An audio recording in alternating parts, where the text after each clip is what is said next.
നമ്മൾ ചർച്ച ചെയ്യുന്നത് നമ്മുടെ വീടുകളിലൊക്കെ ഇലക്ട്രിസിറ്റി ധാരാളമായിട്ട് നമ്മൾ ഉപയോഗപ്പെടുത്തുന്നുണ്ട്.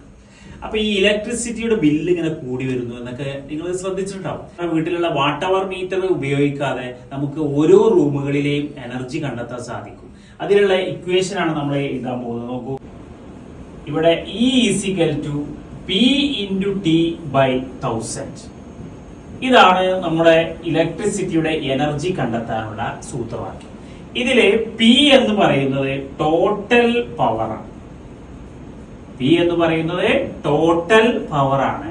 T എന്ന് പറയുന്നത് ടൈം ഇൻ അവർ. ഇനി E എന്ന് പറഞ്ഞാൽ എന്താണ്? ഇലക്ട്രിക്കൽ എനർജിയാണ്.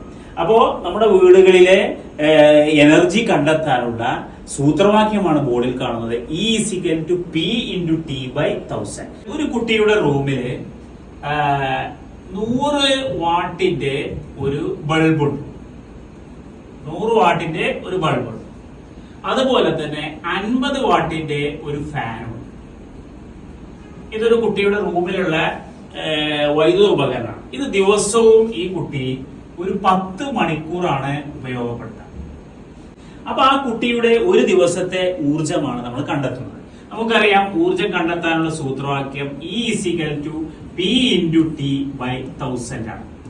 അതിൽ P എന്ന് പറയുന്നത് ടോട്ടൽ പവർ ആണ്. ഇവിടെ ടോട്ടൽ പവർ എത്രയാണെന്ന് നോക്കാം. നമുക്കറിയാം, ഒരു ബൾബാണ് ഉപയോഗിക്കുന്നത്. അപ്പൊ 100 × 1 പ്ലസ് ഒരു ഫാൻ ആണ് ഉപയോഗിക്കുന്നത്. അപ്പൊ 50 × 1.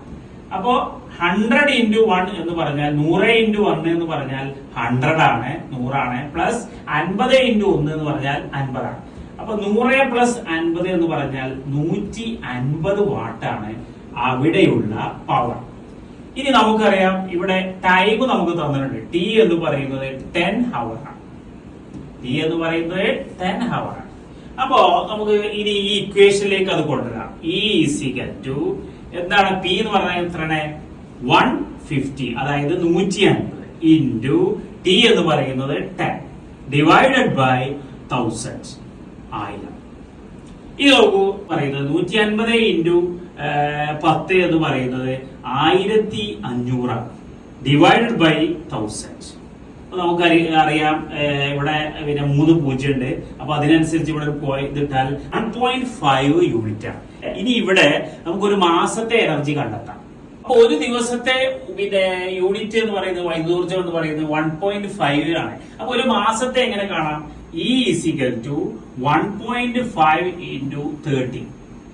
ഒരു മാസം പറയുമ്പോൾ നമ്മൾ 30 കണ്ടാൽ മതി. അപ്പൊ 1.5 × 30 എന്ന് പറയുമ്പോൾ അപ്പൊ ആൻസർ നമുക്ക് 45 യൂണിറ്റ് ആണ്. അപ്പൊ ഒരു മാസത്തെ എനർജി എന്ന് പറയുന്നത് 45 യൂണിറ്റ് ആണ്.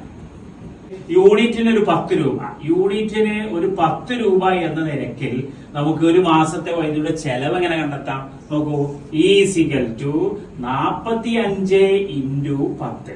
അപ്പൊ 45 × 10 പറഞ്ഞാൽ 450 രൂപ. ആ കുട്ടിയുടെ റൂമിലെ വൈദ്യുതിയുടെ ചെലവ് ഒരു മാസത്തിൽ വരുന്നത് 450 രൂപയാണ്. ഇങ്ങനെ ഓരോ റൂമുകളിലെയും വൈദ്യുതോർജ്ജം നമുക്ക് കണ്ടെത്തി കഴിഞ്ഞാൽ KSEBക്കാര് റീഡിംഗ് എടുക്കാൻ വരുന്നതിന് മുമ്പ് തന്നെ നമുക്ക് എത്ര എനർജി ഉണ്ടെന്ന് കണ്ടെത്താൻ സാധിക്കും.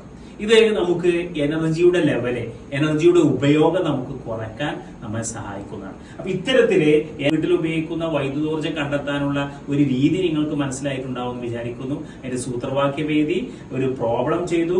എല്ലാവർക്കും ഇത് മനസ്സിലായിട്ടുണ്ടാവുമെന്ന് പ്രതീക്ഷിക്കുന്നു. മറ്റൊരു ടോപ്പിക്സുമായി വീണ്ടും കണ്ടുപിടിക്കാം.